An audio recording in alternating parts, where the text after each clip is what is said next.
Next month पासून prelim exam सुरू होते, बरोबर. टेन्शन आलंय, अजिबात लोड घेऊ नका. या व्हिडिओमध्ये सिस्टमॅटिक वेमध्ये प्रिपरेशन कसं करायचं ते नीट समजून घेऊ. बघा, ही एक्झाम जी राहते ही तुमची स्टडी ॲनालिसिसची एक्झाम असते.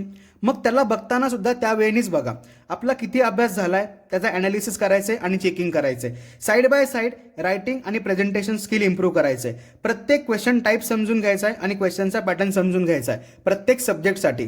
त्यानंतर महत्त्वाची गोष्ट, अजिबात असा विचार करू नका की आपला अभ्यास किती राहिलाय. आपला अभ्यास किती झालाय ह्याच्यावरती फोकस ठेवा, म्हणजे एक्झाम इझी जाईल.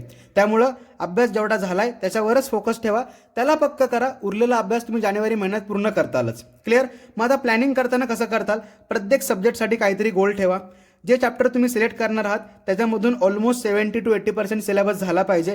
त्यासाठी कम्प्लिटेड आणि इनकम्प्लिटेड चॅप्टरची लिस्ट करा आणि तुम्ही जो प्लॅन केलेला आहे, जे चॅप्टर तुम्ही सिलेक्ट केलेले आहेत त्याच्यावरच स्टिक राहा. अजिबात प्लॅन पुढच्या 15 दिवसात चेंज करू नका. मग आता त्याच्यानंतर महत्त्वाची गोष्ट, गोल सेटिंग करताना काय करायचं. आपल्याला सेमिस्टर एक्झाम झालेली होती, मग त्याच्या बेसिसवरती करायचं आपल्याला प्लॅनिंग. मग गोल करताना सगळ्यात पहिलं ज्या ज्या ठिकाणी आपल्याला कमी मार्क आले होते त्या क्वेश्चनवरती जास्त फोकस ठेवा. म्हणजे एमसीक्यू चुकले असतील तर ह्या वेळेला एमसीक्यू राईट आले पाहिजेत.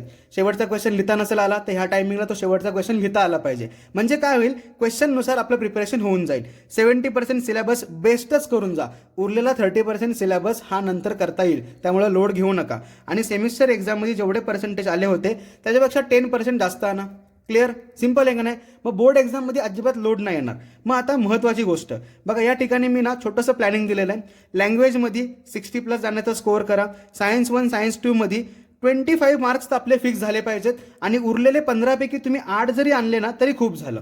नंतर सेम मॅथमॅटिक्ससाठी सुद्धा महत्त्वाची गोष्ट काय, पहिले 2 क्वेश्चन्स तुम्हाला सॉल्व्ह करता आलेच पाहिजेत, म्हणजे तिथले फुल मार्क घेता आले. नंतर उरलेल्या 2 क्वेश्चनमध्ये उरलेले मार्क घ्या आणि ह्याच्यामध्ये सुद्धा 25+ स्कोअर ठेवा. म्हणजे काय होईल, बोर्ड एक्झामच्या वेळेस हे मार्क आपले सिक्युअर राहतील आणि फक्त 15 मार्कांचा विचार करायचा असेल. समजलं नक्की. नंतर सोशल सायन्स 30+ स्कोअर ठेवा. आता हे सगळं करण्यासाठी महत्त्वाची गोष्ट पाहिजे ते म्हणजे प्रेझेंटेशन आणि रायटिंग स्किल. जर तुमचं रायटिंग आणि प्रेझेंटेशन नीट असेल तर हा गोल नक्की पूर्ण होईल. नंतर जर तुम्हाला कुठल्या सब्जेक्टचा प्रिपरेशन प्लॅन हवा असेल तर तो सब्जेक्ट कमेंट करा, नक्की तुम्हाला प्लॅन मिळून जाईल. व्यवस्थित अभ्यास करा. कुठल्या सब्जेक्टचा IMP पाहिजे तो देखील सब्जेक्ट कमेंट करा. व्यवस्थित प्रिपेअर करा. Bye bye. All the best.